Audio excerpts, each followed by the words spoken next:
요한복음 21장 1절에서 14절 말씀.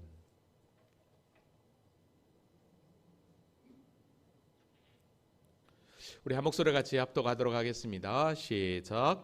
그 후에 예수께서 디베라 호수에서 또 제자들에게 자기를 나타내셨으니 나타내신 일은 이러하니라.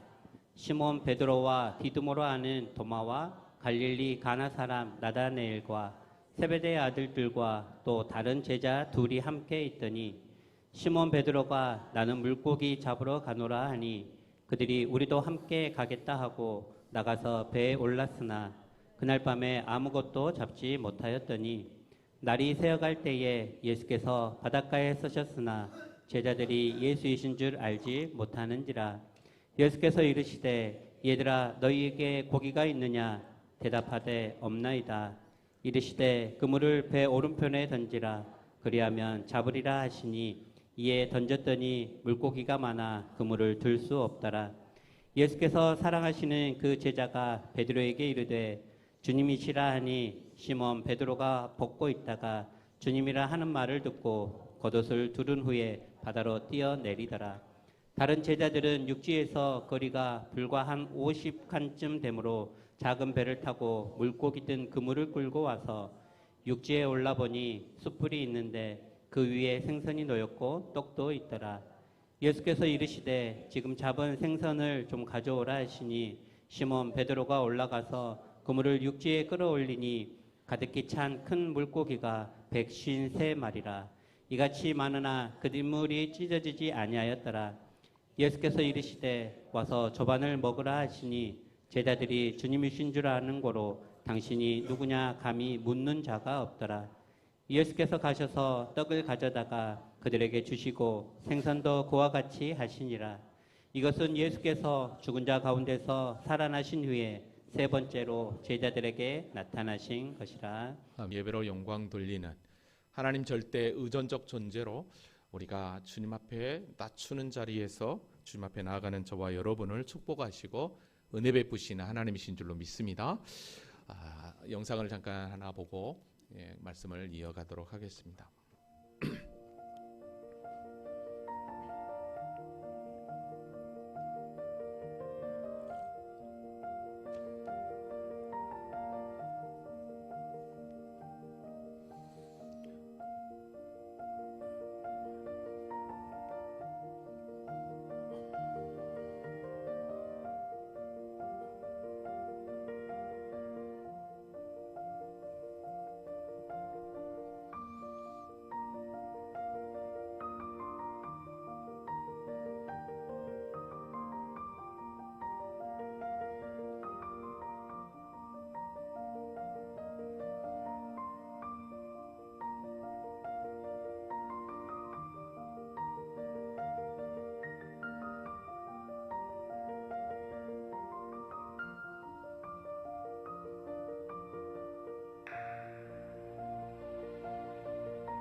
영상을 보셔서 아시겠지만 부모 세대인 우리는 우리 자녀들 마냥 나의 자녀로만 생각하고 그렇게 키우지 않았나 생각을 해봅니다.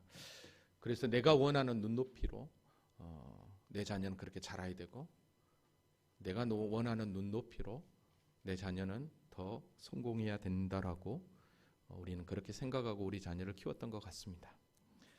그런데 여러분, 영상에서도 보셨듯이 우리의 자녀는 나의 소유가 아닌 하나님의 소유였다라는 것입니다.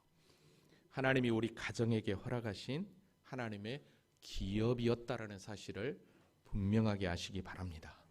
그래서 성경에서 말씀하고 있는 것처럼 마땅히 행할 길을 아이에게 온전히 우리가 가르쳐서 이제는 우리의 자녀들이 내 눈높이에서 양육하고 또 관심을 갖고 키우는 게 아니라 정말 하나님의 자녀라는 입장에서 하나님이 기뻐하고 하나님이 원하시는 그런 자녀로 저와 여러분이 자녀들을 양육하고, 먼저는 부모된 우리가 그 하나님의 우리도 자녀된 모습으로 본을 보일 때 우리의 가정이 하나님 앞에 온전히 쓰임받는 가정으로 세워질 줄로 믿습니다. 아무튼 어린이 주일을 맞이해서 우리의 가정을 다시 한 번 더 기억하고 믿음 가운데 내가 정말 잘 달려가고 있는지 확인할 수 있기를 원합니다. 자, 계속해서 우리는 요한복음을 공부하고 있는데요. 마지막 21장입니다. 특별히 우리는 지난 시간 설교 말미에 요한복음 20장 30절에서 31절 말씀을 이렇게 딱 마무리로 살펴보면서 여기에는 요한복음에 기록한 이유, 목적을 분명하게 이렇게 설명을 했었습니다. 20장 여기서 끝나도 됩니다. 요한복음은. 근데 오늘 다시 성경을 보니까 21장 내용이 기록되어 있다라는 것입니다. 근데 성경을 전체적인 맥에서 딱 보면 왜 20장에서 충분히 요한복음을 기록한 목적을 딱 끝냈으면 되는데 왜 굳이 21장을 기록하였을까라고 하는 마치 부록과 같은 인상을 제가 받게 되었습니다.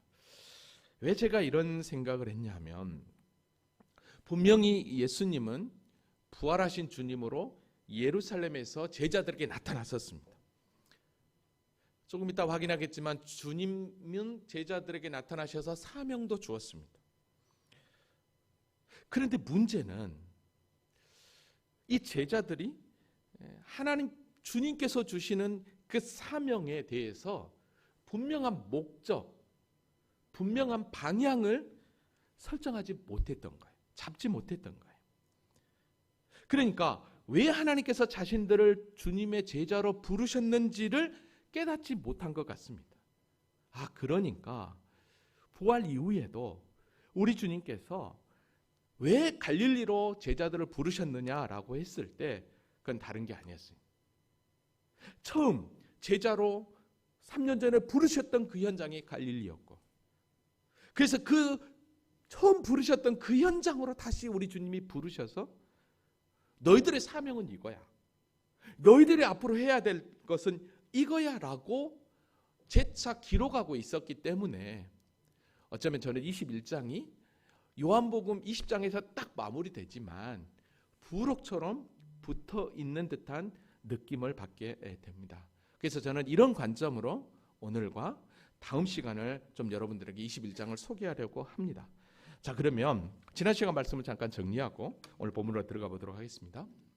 도마가 빠진 제자들은 유대인들이 너무 두려워서 부활의 주님을 만났다라고 하는 막달라 마리아의 이야기를 듣고도 두려워서 떨고 있었습니다.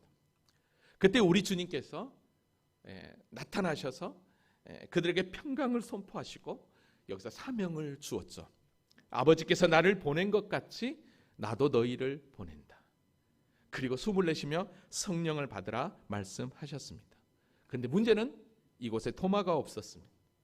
그래서 다른 제자들은 우리가 예수님을 만났다, 부활하신 주님이 확실하다 라고 도마에게 얘기했지만 도마가 뭐라고 그랬습니까? 절대 믿지 못했죠. 내가 그의 손에 못자국을 보며 내 손가락을 그 못자국에 넣으며 내 손을 그 옆구리에 넣어보지 않고는 나 안 믿겠다라고 단언을 했었습니다. 이런 의심 많은 도마에게 우리 주님은 여드레가 지난 이후에 다시 도마와 함께 있는 제자들이 모여있는 그 현장에 짠 하고 나타나셨죠. 그리고 예수님은 도마에게 다가가서 이렇게 이야기를 했습니다. 내 손가락을 이리 내밀어 내 손을 보고 내 손을 내밀어 내 옆구리에 넣어보라. 그리하여 믿음 없는 자가 되지 말고 믿는 자가 되라. 마치 도마가 의심하며 이야기했던 그 소리를 옆에서 들은 것처럼 우리 주님이 도마에게 말씀했습니다. 이때 도마는 한순간 의심했던 그 모든 불신을 다 집어던지고 이렇게 주님 앞에 고백했었죠. 당신은 나의 주님이시여 나의 하나님이십니다. 이때 우리 주님은 이런 도마의 멋진 믿음의 고백과 함께 의심하고 주님을 믿지 않는 우리를 향해 이렇게 권면했습니다. 너는 나를 본고로 믿느냐? 보지 못하고 믿는 자들은 복되도다. 보지 않고 믿는 자들이 복되도다. 할렐루야. 그래서 참 구원이라는 게 무엇인지 그게 믿음이죠. 바로 그 믿음이 무엇이냐? 그게 바로 예수 그리스도를 믿는 거다. 그래서 이 요한복음을 기록한 분명한 목적이 무엇인지를 정리를 하면서 요한복음 20장을 딱 마무리를 했습니다. 자, 이렇게만 해도 야, 이게 참 요한복음을 통해서 예수가 누군지, 그래서 그분은 하나님의 아들이고 그분은 그리스도여서 그분을 믿으면 영생을 얻는다. 이걸로써 복음이 딱 확증되는데 또다시 21장이 기록되어 있다라는 거예요. 그래서 제가 좀 부록처럼 여겼다라고 여러분들에게 말씀을 드렸습니다. 자, 그러면 이제 오늘 본문으로 한번 들어가서 진짜 왜 마무리가 돼야 될 요한복음이 21장으로 연결되면서 오늘 사건이 기록되어 있는가? 오늘 말씀은 여러분 잘 들어야 합니다. 왜냐하면 좀 상징적인 내용이 다음 시간까지 많이 연결이 됩니다. 사실 오늘 본문을 준비하면서 야, 21장의 내용이 이런 메시지가 있었나? 이렇게 깊은 뜻이 있었나? 라고 하면서 제 자신도 은혜를 받고 많은 도전을 받았는데요. 자, 제가 받은 은혜를 여러분들과 함께 이 시간에 나누기를 원합니다. 자, 1절부터 함께 같이 보고 나가도록 하겠습니다. 1절 같이 읽어볼까요? 자, 시작. 그 후에 예수께서 디베랴 호수에서 또 제자들에게 자기를 나타내셨으니 나타내신 일은 이러하니라. 아멘. 자, 여기서 보니까 예수님은 자기를 나타내셨으니 나타내신 일은 이러하다라고 얘기합니다. 자, 무슨 얘기입니까? 부활의 주님으로 당신의 친히 나타나셨다는 것을 사도 요한은 이 요한복음에 기록하고 있습니다. 아, 그러니까 사실 이 요한복음이 성경에서 가장 뒤에 기록되거든요. 물론 요한계시록과 함께. 자, 그러다 보니까 거의 AD 90에서 93, 4년 사이에 이 요한복음이 기록되었습니다. 그러니까 예수님이 십자가에 달려 죽으시고 부활 승천하시고 적어도 한 6, 70년 후에 이 요한복음이 기록된 거죠. 그러니까 어떻게 되냐면 왜 부활의 주님을 다시 한 번 더 여기서 거론하고 있냐면, 그 다음에 또 제자들에게 왜 사명을 주신 내용을 다시 한번 거론하고 있냐면, 사도 요한이 사역했던 그 시대도 여전히 주님이 부활했다라고 하는 부활의 주님을 여전히 인정하지 않는 자들이 있었다는 거죠. 그리고 또 거짓 복음이 판을 치고 영지주의 같은 그 이단들이 하나님의 교회를 흔들었던 것입니다. 그래서 다시 한 번 더 제자들을 찾아오신 그 주님, 그리고 제자들에게 사명을 주신 그 주님, 그 주님의 내용을 다시 한 번 더 여기다 딱 집어 넣으시면서 3년 전에 주님께서 제자들을 부르셨던 그 동일한 현장, 그 장소도 갈릴리 바다였거든요. 그리고 동일하게 그들이 고기 하나 잡지 않고 빈 그물로 그물을 싣고 있을 때 우리 주님께서 그들을 불러주셨거든요. 깊은 데로 가서 그물을 던지라 했을 때 동일하게. 근데 오늘 본문도 동일하게 그 현상이 오버랩되게 겹치는 모습을 보게 됩니다. 이건 뭘 의미하겠습니까? 다시 한 번 더 제자들에게 사명을 주시는 그런 현장이라고 볼 수 있는데요. 자, 다시 한번 1절을 보면 여러분 그 후에라고 그랬습니다. 여기서 그 후에라는 것은 예루살렘에서 제자들에게, 그러니까 도마가 있을 때 이미 나타나신 그 이후에라고 할 수 있습니다. 자, 그러니까 공식적으로 제자들이 모였을 때 부활의 주님으로 나타나는 게 몇 번이냐면 바로 세 번째라고 할 수 있습니다. 오늘 보면 14절이 친절하게 오늘 이 사건은 주님이 부활하셔서 세 번째 나타났다라고 이야기를 합니다.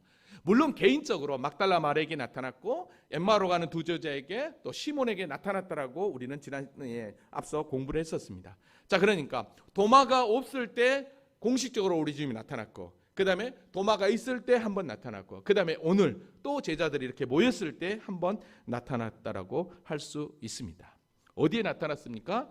갈릴리 호수, 디베라 호수라고 이야기합니다. 자, 여기 갈릴리 호수라고 우리가 이야기하는데, 특별히 갈릴리 바다라고도 표현을 하는데, 여기서는 디베라라고 표현을 하고 있습니다. 여러분, 디베라라고 하는 것은 이 갈릴리 바다를 갈릴리 호수의 로마식 표현이라고 할 수 있습니다. 왜냐하면 그 당시에 분봉왕이었던 헤롯 안티파스가 로마의 황제 티베리우스의 이름을 따서 이 갈릴리 지역을 황제 이름으로 딱 하겠다라고 아주 잘 보이게 하려고 티베리우스라고 하는, 즉 갈릴리 디베라라고 하는 이름으로 변경을 했던 것입니다. 그러니까 요한복음을 기록한 이 요한은 이방인들에게 이 복음을 증거하기 위해서 이 로마식 표현인 디베라 호수라고 하는 이 표현을 했던 것을 보게 됩니다. 여러분, 사실 이 디베라 바다, 이 갈릴리 호수는요, 사실 사방으로 정말 큰 호수입니다. 호수 둘레가 전체가 한 54km나 돼요. 그래서 가로가 12km, 세로가 21km 정도 되는 엄청난 큰 담소라고 할 수 있습니다. 구약 성경에는 이 갈릴리 이 호수를 수금을 닮았다고 해서 긴네롯 호수라는 표현도 하고 있고요. 또 바벨론 이후에는 게네사레 호수, 게네사레라는 표현도 하고 있습니다. 근데 오늘 이 사도 요한은 이 요한복음 6장 1절에도 디베라의 갈릴리 바다라고 이렇게 표현하고 있는 거예요. 그러니까 티베리우스 황제의 이름을 딴 이 갈릴리, 디베라. 그래서 디베라에 있는 갈릴리 바다 이런 표현을 했어요. 여기서 잠깐 보면 분명히 이 담소거든요. 이 갈릴리 호수가. 근데 왜 갈릴리 바다라고 하느냐는 거예요. 우리 성경에서. 여러분, 고대 히브리어에서는요, 호수나 바다, 즉 물이 많이 고여 있는 그것을 구분하지 않고 히브리어로 얌이라고 그랬습니다. 이걸 영어로 씨라고 하는데, 그러니까 그걸 바다라고 하는 표현이에요. 그러니까 갈릴리 호수도 아주 넓고, 그 다음에 이곳은요 바다처럼 어떻게 되냐면 풍랑도 많이 일어나는 곳입니다. 그러니까 성경에 보면 풍랑이는 이 갈릴리 호수에 우리 주님이 막 걸어오시는 장면이 있잖아요. 그러니까 바다처럼 일반 호수와 다르게 풍랑도 많이 일어나니까 이 갈릴리 호수를 갈릴리 바다라고 이렇게 표현했던 것을 보게 됩니다. 자, 그런데요, 제가 오늘 본문에 들어가기 전에 저와 여러분이 좀 오해하고 있는 본문이 오늘 본문이라고 할 수 있습니다. 이걸 먼저 정리하고 오늘 본문을 한번 들어가 볼게요. 이게 뭐냐면, 분명히 우리 주님께서 이 제자들이 오늘 본문에 갈릴리 와서 만나기 전에 두 번이나 공식적으로 만났다고 그랬습니다. 그죠? 그래서 조금 전에 살펴봤지만 첫 번째 우리 주님께서 찾아오셔서 그들에게 사명을 주었던 것을 보게 돼요. 아버지께서 나를 보낸 것 같이 너희에게도 보낸다. 분명히 사명을 줬어요.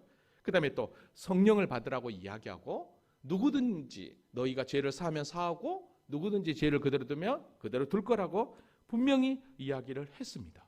자, 그런데 문제는 이렇게 우리 주님으로부터 사명을 받고 성령까지 받아라라고 이야기했는데 지금 이들이 어디에 와 있습니까? 오늘 본문을 와서 보면 갈릴리에 와 있는 것입니다. 그런데 갈릴리에 와서 지금 뭐 하고 있어요? 다시 그들의 본업인 업으로 돌아가 있는 것입니다. 어라? 이게 뭔 말인가? 바로 이 부분을 우리가 오해하고 있는 거예요. 그러니까 많은 분들이 또 우리도 생각할 때 어떤 생각을 했냐면, 제자들이 부활의 주님을 만나고도 사명을 잃어버리고 다시 옛 생활로 돌아와서 업으로 갔다라고 생각을 합니다. 그리고 또 이렇게도 설교하시는 분들도 있습니다. 물론 이렇게 해도 틀린 설교는 아닙니다. 그렇게 설명할 수도 있습니다. 근데요, 저도 그렇게 생각했는데 21장 말씀을 이렇게 묵상하면서 생각해 봤는데, 묵상하는데 어떤 마음이 드냐? 이거는 아닌 것 같은데? 왜냐하면 우리가 성경 전체를 지금 쭉 한 절씩 이렇게 볼 때 분명히 부활의 주님이 찾아오셔서 이들에게 이런 사명을 주실 때 이들은 분명히 죽은 줄만 알았고, 그 다음에 다 흩어졌지만 베드로 같은 경우는 예수님을 3번이나 부인했지만 그래도 예수님이 찾아오셔서 사명을 주고, 그리고 그들을 포기하지 않고 오셔서 뭐라고 하지도 않고 나무라 하지도 않고 그들에게 평강을 주시고 다시 사명을 주시고 성령을 받으라고 엄청난 은혜를 베풀어 주셨는데, 어떻게 이들이 갈릴리로 가서 다시 옛 생활로 돌아갈 수 있을까라고 생각해 보니까 이거는 좀 아닌 것 같다라는 거예요. 왜 그런 생각이 드냐면, 여러분, 성경에 우리 주님이 고난 받기 전에 제자들에게 하신 말씀이 있습니다. 요한복음, 마가복음, 마태복음 26장 32절에 보니까 쭉 십자가의 고난을 이야기하고 내가 살아나는 후에 너희보다 먼저 갈릴리로 가리라라고 얘기합니다. 이게 뭐냐면 갈릴리에 가서 너희를 만날 거야, 그 얘기입니다. 뿐만 아니라 막달라 마리아도 분명히 뭐라고 했냐면, 예수님이 만나고 나서 예수님께서 내 형제들에게 갈릴리로 가라, 거기서 나를 보리라 라고 이야기했다라는 거죠. 그러니까 이들이 지금 예루살렘에 있으면서, 여러분, 바로 떠날 수가 없었던 건 다른 게 아니에요. 6월절 절기거든요. 예수님이 십자가에 달려 돌아가신 지. 그러면 6월절 절기면 그 절기를 지키기 위해서 수많은 사람들이 예루살렘에 모여들어요. 그 다음에 6월절 절기가 끝나면 약 일주일간 무슨 절기냐면 무교절 절기를 함께 지키게 됩니다. 그러니까 이스라엘 이 제자들은 또 동일하게 유대인들이었기 때문에 6월절 절기와 무교절 절기를 쭉 이렇게 지키는 과정 가운데 바로 우리 주님이 찾아오셨던 것이죠. 2번 찾아오셨던 것입니다. 그리고 나서 어떻게 되냐면, 분명히 갈릴리에서 만날 거다. 그리고 2번 찾아오셨지만 우리 주님께서 맞아, 갈릴리에서 다시 만나자고 그랬지, 갈릴리로 오라고 그랬지. 그렇게 해서 어떻게 하냐면 이들이 뭐 할까요? 갈릴리로 옮겼던 거예요. 그러니까 사명을 받고 사명을 잃어버리고 포기해서 간 게 아니라, 그렇게도 볼 수 있지만, 그렇게 만일에 봐버리면 우리가 그 나라에 가서 베드로한테 정말 혼날 것 같아요. 나는 그러지 않았는데 왜 그렇게 생각했냐고. 그죠? 말씀에 근거해 보면 그런 게 아니라 예수님을 다시 말씀을 붙잡고, 맞아, 예수님이 갈릴리에서 다시 만나자고 그랬지. 그래서 이들이 어떻게 합니까? 갈릴리로 이동을 했던 것입니다. 이렇게 보는 게 오늘 21장을 해석하는 첫 키라고 할 수 있고, 그리고 나중에 제자들을 만났을 때도 덜 미안할 것 같아요. 이해되십니까? 지금 이해가 안 되는 분들 몇 분 계시는 것 같은데. 이해되시죠? 그렇게 여러분, 그래서 한번 그런 관점으로 보자. 왜냐하면 말씀의 근거에서 보니까 예수님이 굳이, 그러면 왜 굳이 2번이나 찾아오셨음에도 불구하고 그 전에 갈릴리에서 만나자고 했을까라는 거예요. 그 전에 예수님은 바로 이것을 아셨던 것입니다. 제자들은 여전히 두렵습니다. 그리고 사명을 주었습니다. 그런데 제자들은 여전히 아직 성령이 임하기 전이니까 방향을 못 잡고 있었던 것입니다. 그들이 뭘 해야 될지 몰랐던 것입니다. 여러분, 그래서 그들이 원래 사람 낳는 어부로 하나님의 부르심을 받았던 그 처음, 그 현장으로 우리 주님이 부르셨던 것입니다. 그래서 부르셔서 너희들이 할 일은 이거야. 내가 이래서 3년 전에 너희를 불렀어. 알겠어? 그를 재확인시키기 위해서 우리 주님 어디요? 갈릴리로 그들을 부르셨던 거죠. 아멘입니까? 자, 이렇게 염두하고 오늘 본문으로 이제 가보세요. 자, 이들이 그러면 갈릴리로 내려왔어요. 자, 갈릴리로 내려왔는데 예수님이 보이지 않는 거예요. 그럼 어떻게 할까요? 예수님은 보이지 않고 갈릴리로 오라고 그랬는데. 그래서 기다리기 무료하니까 어쩌면 그들의 주 생업이었던 눈에 보이는 그 그물을 붙잡고 고기를 잡으러 갔다라고 할 수 있습니다. 자, 그러면 갈릴리로 내려간 제자들이 누군가 한번 봅시다. 2절 한번 봐볼게요. 자, 시작. 시몬 베드로와 디두모라 하는 도마와 갈릴리 가나 사람 나다나엘과 세베대의 아들들과 또 다른 제자 둘이 함께 있더니. 아멘. 자, 지금 원래 제자들은 몇 명이죠? 총 12명이었죠. 근데 거기서 가룟 유다는 도망가 버렸잖아요. 그래서 11명입니다. 자, 근데 여기 갈릴리로 내려온 제자가 몇 명인가요? 자, 시몬 베드로, 그다음에 디두마라는 도마, 그다음에 갈릴리 사람 나다나엘, 그다음에 세베대의 아들들 누구죠? 야고보와 요한입니다. 그다음에 다른 제자 둘. 그 몇 명이에요? 7명이에요. 자, 여러분 이제 여기서부터 이 요한복음은 상징적으로 이 성경을 설명할 수밖에 없습니다. 자, 7명입니다. 11명인데 굳이 왜 7명만 갈릴리로 내려왔냐는 거예요. 여러분, 7이라고 하는 숫자는 완전 충만한 수입니다. 그러니까 부활의 주님을 증거하는 사명자는 이제는 이 7이라고 하는 이 제자들 7명뿐만 아니라 완전 충만한 하나님의 구원받은 하나님의 자녀 전부를 의미해서 사명을 다시 한 번 더 우리 모두에게 우리를 부르신 목적, 우리를 왜 하나님의 자녀로 인쳐주었는지 그 모두를 상징하는 7이라는 이 숫자를 통해서 뭔가를 우리에게 전달하려고 했다라는 것입니다. 이해되시죠? 자, 우리 주님이 여전히 오지 않습니다.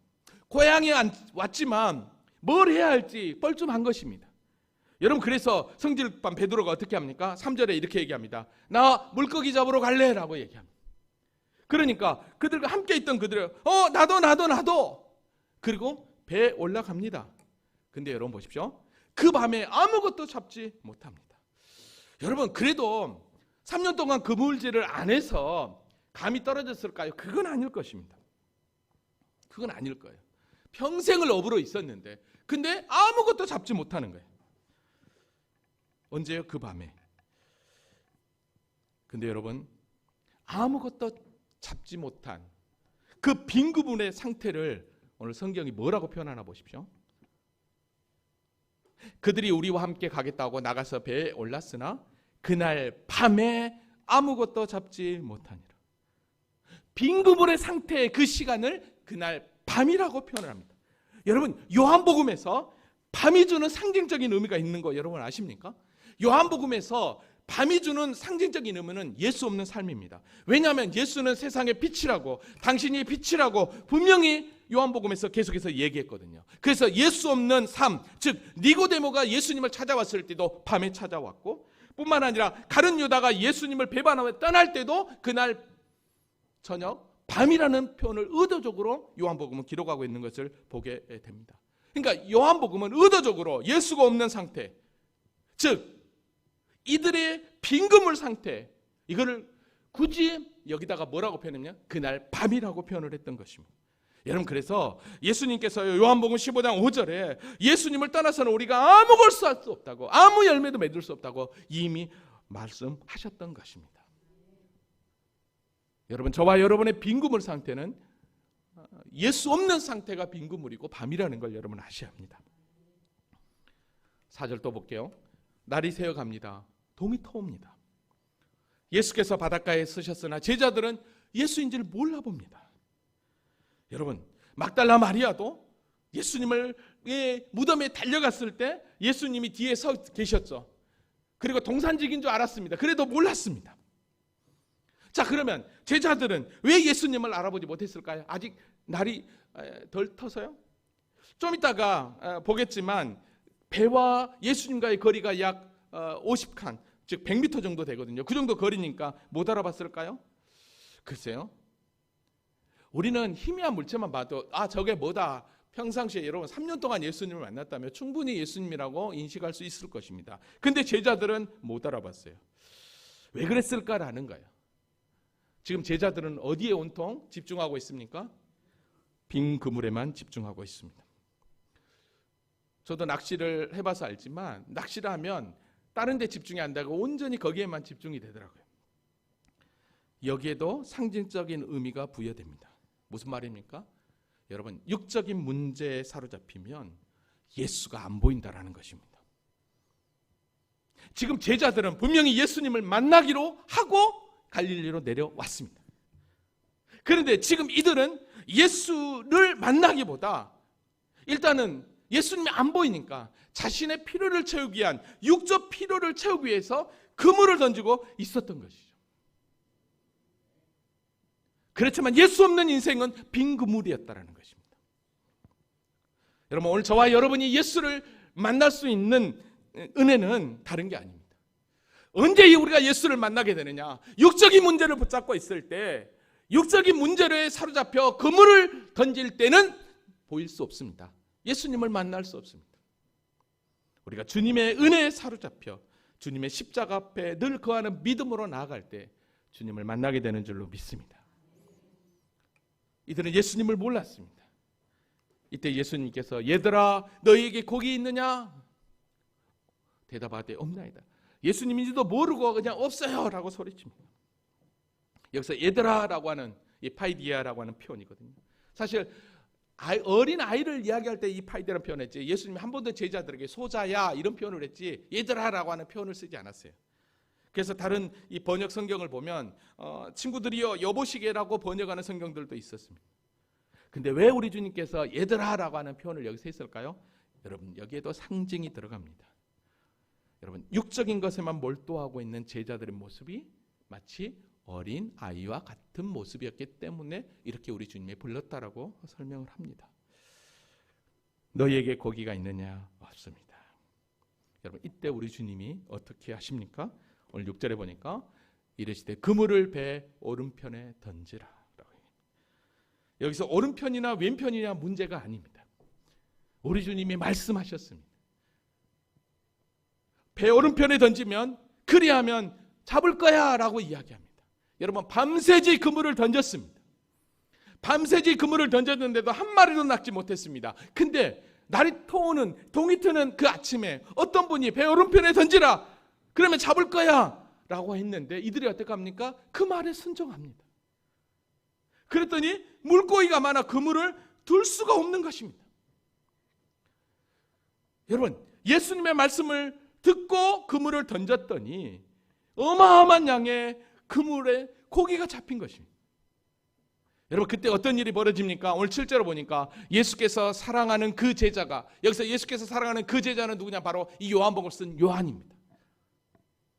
요한이 베드로에게 소리칩니다. 주님이다! 라는 거예요. 이때서야 주님인 걸 알아본 것입니다. 여러분 왜 요한은 이때서야 주님을 알아봤을까요? 그가 예수님을 사랑하는 제자였지만 육적인 것에 몰두하고 있으니 주님을 사랑하는 그 주님의 음성조차도 알 수 없었던 것입니다. 오늘 저와 여러분이 육적인 것에 몰두하면 우리가 모든 일에 하나님의 일이라는 하나님의 충성된 종이라고 하는 사명을 가지고 가정에서 직장에서 일터에서 일할 때 하나님의 음성을 들을 수 있고 하나님의 뜻 가운데 나갈 수 있는데 그거하고 전혀 상관없이 육적인 것에만 몰두하면 주님을 발견할 수 없는 거예요. 요한이 그랬던 것이죠. 주님이다 라고 하는 그 소리에 베드로가 어떻게 합니까? 여러분 몸이 반응해버립니다. 몸이 반응해버려요. 베드로가 벗고 있다가 아마 그물을 끌어올리기 위해서 불편해서 아마 울통을 벗고 있었던 것 같습니까? 다시 거들을 두네 바다에 풍덩 뛰어내립니다. 저는 여기서요 또 어떤 장면이 연출되냐면 요한복음 20장의 사건이 연출됩니다. 막달라 마리아가 제자들에게 와가지고 막 하잖아요. 무덤이 비어있어, 무덤이 비어있어. 그때 베드로가 막 달리기 하죠. 누가 먼저 달려갔습니까? 누가 먼저 달려갔어요? 요한이잖아요. 근데 요한이 어떻게 했어요? 안 들어가고 이렇게 쳐다보고 있었어요. 그때 어떻게 합니까? 베드로가 늦게 와서 베드로가 들어갔던 거 기억나죠? 예, 여기서도 마찬가지입니다. 요한이 먼저 주님이다 발견하니까 베드로는 어떻게 합니까? 요한보다 먼저 알아보지 못했지만 몸이 반응하여서 물로 풍덩 빠져듭니다. 여러분 왜 베드로가 이렇게 몸이 먼저 반응했을까요? 그건 다른 게 그물이 찢어지도록 고기를 많이 잡았지만 그 고기가 문제가 아니라 빈 그물 인생이 된 밤의 인생이 되어버린 연약한 자신들을 찾아온 그 주님, 그 주님이 우리를 향해서 부르시는 그 음성 앞에 너무 기뻤던 것입니다. 갈릴리에서 만나자고 했던 그 주님이 빈 그물이 되어버린 내 인생 가운데 찾아오셔서 나를 불러주신 그 은혜에 감사하여 베드로는 주님이다라고 하는 요한의 말을 듣고 그 즉시 예의를 갖추고, 여러분 베드로가 수영을 아마 잘했던 것 같아요. 50칸쯤 된다고 그랬어요. 그 100m 정도 되는 데를 어떻게 합니까? 헤엄쳐 가고 있는 것이. 겉옷을 입었으니 수영하기도 불편했을 것입니다. 여러분, 베드로는 그 주님이 자기를 외면하지 않고 찾아오신 그 은혜에 감사해요. 몸이 반응했던 거예요. 여러분 어떻습니까? 주의 일을 감당할 때 몸이 먼저 반응합니까? 생각이 먼저 반응합니까? 하나님의 일을 할 때, 하나님의 예배 시간이 될 때 몸이 반응하여서 여러분들이 움직일 정도로 그런 열정과 열심이 있냐는 거예요. 생각이 들 오늘 비 오네. 아씨 어떡하지? 오늘 빠져? 그게 아니라 자동적으로 여러분들이 화장실로 가야 돼요. 씻으러 가야 돼요. 일어나야 돼요. 몸이 반응해요. 몸이. 할렐루야. 최대한 예의를 갖추고 주님 앞에 달려갑니다. 그랬더니 다른 제자들이 이제 어떡하죠?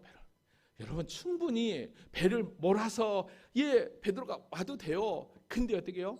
물로 뛰어들었다니까요. 왜 베드로가 이런 열정이 있었을까요? 베드로는 다른 제자들보다 주님의 낯을 볼 수 없거든요. 3번이나 부인했거든요. 3번이나.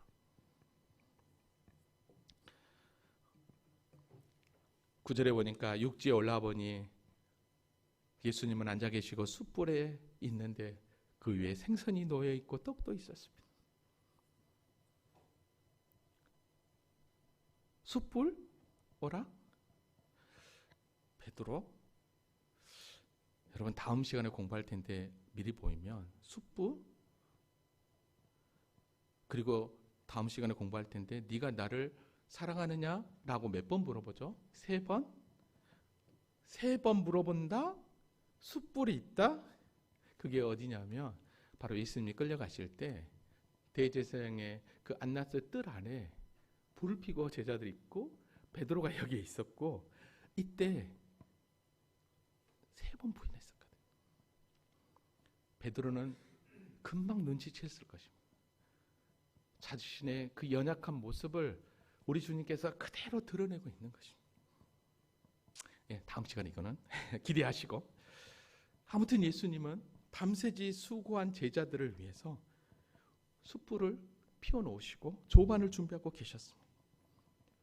근데요 재밌는 건요 오늘 본문에 와보니까 바로 조반을 먹어라 하지 않고 뭐라고 얘기하냐면 지금 잡은 생선 좀 가져와 라고 얘기합니다.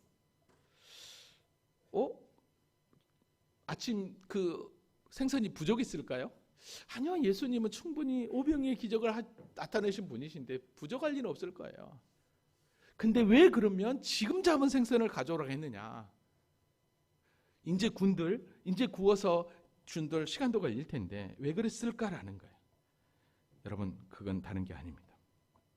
지금 제자들로 하여금 내 말에 순종하여 잡은 그 물고기를 통해서 함께 기쁨을 나누기를 원했던 거예요.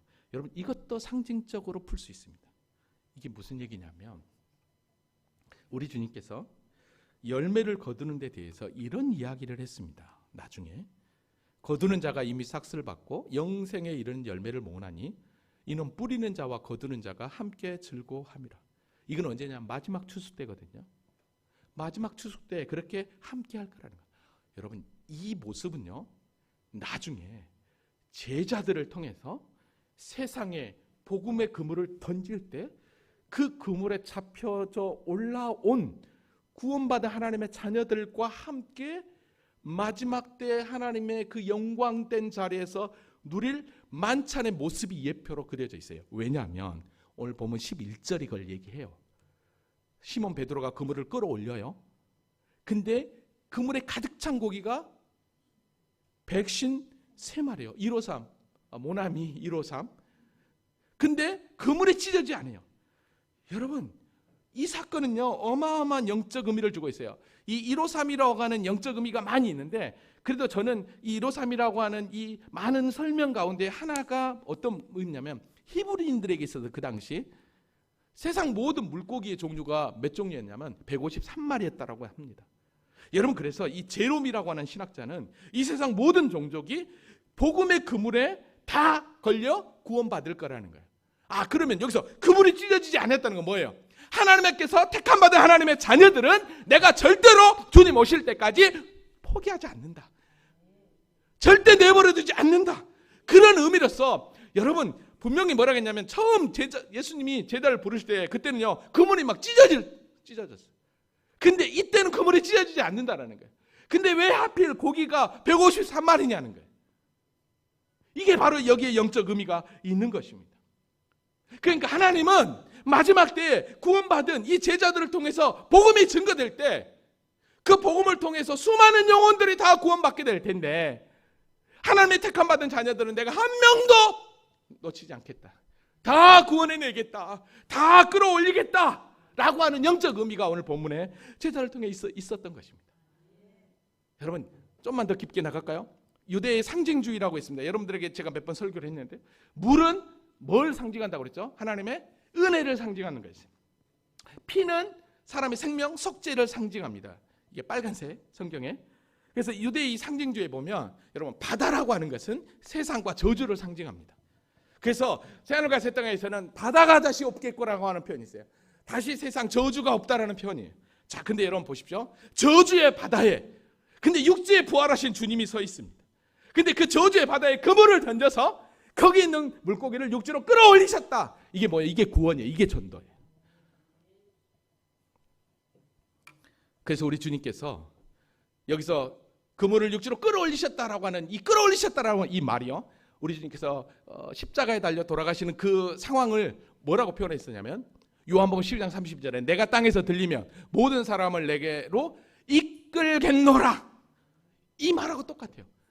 십자가로 이끌겠노라, 그물을 끌어올리겠노라, 똑같은 표현을 하고 있는 거예요. 그러니까 구원이라는 것은 하나님에 의해서 시작이 되고 하나님에 의해 진행되고 하나님에 의해서 마무리되는데, 바로 그 구원의 그 영광의 자리에 우리를 제자로 부르셔서 그 말씀 앞에 순종하여 믿음으로 나아가는 자에게 그 복음을 증거하는 하나님의 사명자와 함께 나중에 그로 말미암아 구원받게 될 그 영광된 그 모든 자와 마지막 요한계시록에서 새하늘과 새 땅에 어린 양 혼인잔치에서 주님이 차려주시는 떡과 잔을 나누는 그 영광의 모습이 지금 재현되고 있는 것입니다.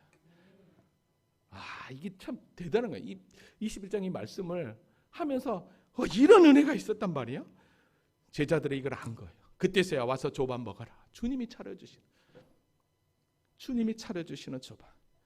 그때 이거를 안 제자들은요, 감히 예수님 앞에 누군지를 물을 수 없었어요. 떡을 가져다가 그들에게 주시고 생선도 그와 함께 주시는 거예요. 마지막 때 나눌 만찬. 여러분, 그래서 이 모습은 마치 6월절 마지막 그 다락방에서 성만찬을 나눴던 그 모습을 그대로 재현하고 있죠. 다시 각인시키고 있는 거예요. 여러분, 오늘 사건은요, 지금 예수님께서 제자들의 모든 생각과 상황과 3년 동안 경험했던 것들을 다 보여주고 있는 거예요. 그걸 한 번에 딱 그림으로 압축해서 나타내 보이고 있는 거예요. 제자들이 그때서야 깨닫는 거예요. 주님이 우리를 왜 제자로 부르셨는가? 왜 갈릴리로 우리 주님이 나를 오라고 했는가? 할렐루야. 말씀을 정리합니다. 때로는 주님이 계시지 않는 것처럼 우리 느낄 때가 있습니다. 그때 사실 낭망이 되죠. 제자들도 마찬가지였습니다. 갈릴리에서 만나자고 했지만 막상 갈릴리에 와보니 예수님이 없었던 것입니다. 그러면 뭘 붙잡아야 되겠냐는 거예요. 제자들은 여전히 예수님이 오기를 기다리기보다 그들이 붙잡은 건 그물이었습니다. 근데 그들이 붙잡은 그물은 채워지지 않는 빈 그물이었습니다. 사랑하는 성도 여러분, 지금 당장 눈앞에 보이는 상황과 환경 때문에 내가 주님을 붙잡지 못하면 저와 여러분도 빈 그물을 붙잡고 있다는 걸 아시기 바랍니다. 빈 그물을 붙잡으면 우리에게는 소망이 없습니다. 시간만 낭비합니다. 그러나 예수를 붙잡으면, 말씀을 붙잡으면, 말씀에 의지하여 그물을 던질 때 고기가 그물이 찢어지지 않도록 낚이는 것처럼 놀라운 은혜가 우리 가운데 임하게 될 줄로 믿습니다. 예수가 있는 인생은 실패하지 않습니다. 할렐루야. 예수와 함께하는 인생은 결코 하나님의 자녀로 우리를 내버려두지 않습니다. 절대 우리 주님이 우리를 포기하지 않고 나와 함께 하심을 기억하고 다시 저와 여러분을 처음 예수 믿는 자리로 불렀던 그 갈릴리로 이 시간 함께 가기를 원합니다. 이 시간 다 같이 자리에서 일어나셔서 찬양, 내가 주를 처음 만났을 때 이 찬양을 드리면서 진짜 다시 한 번 더 나를 처음 주님이 부르셨던 그 갈릴리, 그 은혜의 자리를 이 찬양을 통해서 묵상하시면서 함께 나아가도록 하겠습니다.